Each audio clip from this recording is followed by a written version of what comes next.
Bonjour et bienvenue sur notre chaîne YouTube. Nous allons aujourd'hui réfléchir ensemble sur le chapitre 2 de l'Évangile selon Matthieu. Un passage vraiment, une fois de plus, riche en enseignements spirituels. Ce chapitre donc va raconter premièrement la visite des mages, la visite des mages, la fuite en Égypte et enfin le retour sur Nazareth. À travers donc ces événements que nous avons lus lors de la précédente vidéo, nous allons découvrir les leçons puissantes parce que c'est surtout ça l'objectif.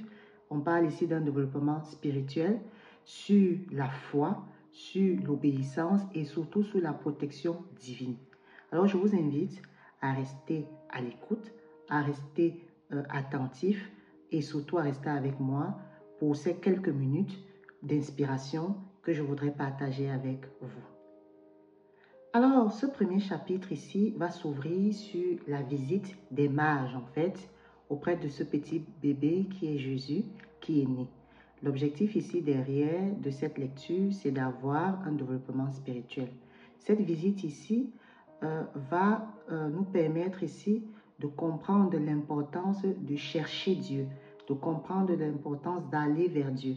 Alors, dans cette première partie ici, les mages, en fait, qui sont venus d'Orient, ont entrepris un très long voyage ici pour trouver Jésus, pour trouver le roi des Juifs, pour trouver cet enfant. Et pour cela, ils ont été guidés par une étoile. Leur quête ici va symboliser quoi pour nous, pour toi qui regardes cette vidéo? Ça va symboliser ici une foi sincère et une recherche ici de la vérité. Et malgré beaucoup de défis qu'ils vont rencontrer et malgré les incertitudes, parce qu'ils ne sont même pas sûrs que ce petit enfant qu'ils vont regarder va être ce Messie-là. Dans l'enseignement que nous pouvons tirer à travers la lecture de cette première partie de ce chapitre 2. Ce qu'il est important ici de souligner pour vous, c'est que parfois ici, trouver Dieu ici ou réaliser un objectif spirituel ou réaliser un objectif personnel n'est pas toujours facile. Ça va demander ici beaucoup d'efforts. Ça va demander ici de sortir de sa zone de confort. Ça va demander ici de la patience. Ça va demander ici de la persévérance. Donc, à travers l'histoire des mages ici, on voit donc que ce n'est pas toujours facile d'aller chercher Dieu. Ils sont confrontés à beaucoup de défis, à beaucoup d'incertitudes, à beaucoup d'embûches. Alors, les mages ici donc, nous offrent aussi un exemple d'humilité. Ils sont vraiment humbles. Ils sont vraiment humbles. Ils ne vont pas seulement voir le petit Jésus. Ils vont vers cet enfant de manière humble à travers les cadeaux précieux qu'ils vont apporter à cet enfant. Ces cadeaux vont être signes d'adoration. Ces cadeaux vont être signes de reconnaissance. Donc, ce qu'il faut vraiment garder ici de très important, mes BF, c'est cette recherche de Dieu à travers l'humilité, cette recherche, cette quête, cette soif de rechercher Dieu. Alors, dans cette première partie, je voudrais donc, pour toi-même dans ta vie, tu te poses toujours cette question. Est-ce que je suis prêt à rechercher Dieu activement? Est-ce que je suis prêt à le chercher même quand les chemins semblent difficiles, même quand j'ai les embûches, même quand j'ai les problèmes? Pose-toi toujours cette question-là. L'objectif ici, à travers l'histoire des mages, c'est vraiment cette recherche active, cette soif de rechercher Dieu. Dans cette deuxième partie ici, après les mages qui vont pour adorer cet enfant, il y a Hérode donc aussi qui comprend que Jésus va être fort, Jésus va être le Messie. Alors il va chercher à tuer Jésus. Alors il va faire quoi? Il va d'abord essayer d'amadouer les mages et ça ne passera pas.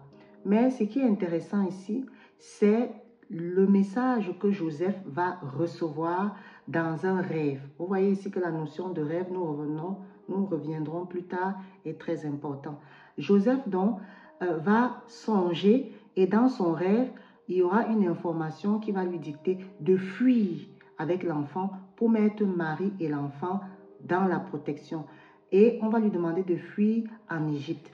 Donc cet épisode donc ici montre tout simplement la providence et la protection divine de Dieu.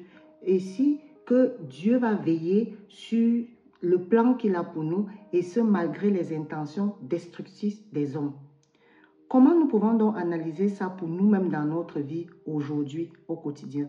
Ce qu'il faudrait retenir ici, c'est que Dieu agit dans nos vies. Oui, à travers plusieurs moyens. Ça peut être subtil, ça peut être frontalier. Il agit toujours. Et comme un avertissement à une direction claire. Donc, il faut être très attentif ici. Notre rôle ici, ça sera de faire quoi? Ça sera de rester attentif. Ça sera de rester obéissant, comme Joseph, pour que Dieu puisse agir immédiatement dans notre vie. Donc, la protection divine ici est très importante. Dieu va toujours agir dans ta vie. Dieu va toujours agir dans ma vie. Comment donc l'appliquer? Je t'invite à te poser sans cesse cette question. Est-ce que je fais suffisamment confiance à Dieu? Est-ce que même quand c'est difficile pour moi, est-ce que même quand je suis dans l'épreuve, est-ce que quand je dois prendre une décision importante, est-ce que je fais confiance à Dieu? C'est peut-être l'occasion d'agir comme Joseph en étant obéissant, en étant attentif, en faisant confiance en Dieu afin justement qu'il puisse agir dans nos vies. Le dernier passage ici, ça sera le retour à Nazareth. Ici, on va parler de déplacement et de changement. Alors, on voit les mages qui vont offrir un cadeau où ils vont voir le Messie. Ensuite, on va voir Joseph qui protège Marie et Jésus sous l'impulsion d'un message qui lui est apparu dans un rêve. La dernière partie du chapitre 2 ici, ça va être ici le retour de Joseph et de sa petite famille à Nazareth. Alors, qu'est-ce qui se passe dans cette partie? Nous l'avons déjà lu. Après donc la mort d'Hérode ici, Joseph donc, une fois de plus, va être guidé ici par un ange pour le retour à Israël. Mais celui-ci ne va pas retourner à Israël, il va plutôt finalement s'installer à Nazareth pour pouvoir toujours protéger Jésus. Donc, dans ce passage-là, ça nous rappelle ici que les chemins de Dieu ne sont pas toujours linéaires. Non, les chemins de Dieu ne sont pas toujours linéaires, mais ils sont toujours parfaits pour accomplir son plan. Donc, peu importe ce qu'on pense, Dieu peut changer à tout moment. Il faut vraiment toujours être attentif. L'enseignement que nous devons garder ici, en tant que chrétiens, c'est que les changements de direction dans notre vie peuvent sembler parfois perturbants, dérangeants même, mais ils font souvent, partie du plan divin, du plan de Dieu pour pouvoir avoir quelque chose de plus grand. Vous voyez donc ici, ça fait appel à la notion de la foi qui va consister ici à accepter tous ces changements, tous ces bouleversements avec confiance afin que le plan de Dieu puisse s'accomplir en nous. Donc, à travers cet enseignement, je t'invite donc à toujours se poser cette question. Comment je réagis face, par exemple, à l'incertitude? Comment je réagis aux imprévus? Est-ce que je suis prêt à suivre la direction de Dieu, même si ce n'est pas toujours ce que je veux? Est-ce que je suis prêt à faire confiance en Dieu? Vraiment, pose-toi toujours cette question. Mais cette dernière partie ici nous invite fortement, vraiment fortement, à laisser Dieu agir dans nos vies, à laisser Dieu agir dans nos vies et que peu importe les changements qu'il puisse avoir, nous puissions toujours lui faire confiance. Alors, bien-aimés en Christ, nous sommes arrivés à la fin de cette vidéo qui parlait du chapitre 2 selon Matthieu. Ce chapitre ici nous enseigne que la foi, l'obéissance et surtout la confiance en Dieu sont vraiment très essentiels ici pour surmonter les épreuves et accomplir notre mission. Foi, obéissance et confiance en Dieu. Il faut vraiment que tu aies toujours ça en tête.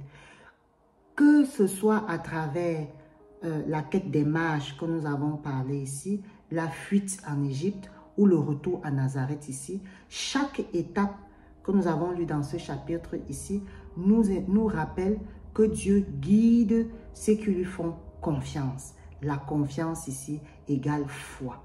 Si cet enseignement t'a inspiré, pense à aimer la vidéo pour m'encourager, à t'abonner, à partager les réflexions en commentaire. Je te dis merci d'avoir regardé cette vidéo. À très bientôt et sache que la vie reste amour. N'oublie pas, vraiment très important, obéissance, foi et confiance en Dieu pour pouvoir bénéficier de ta protection divine. Au revoir.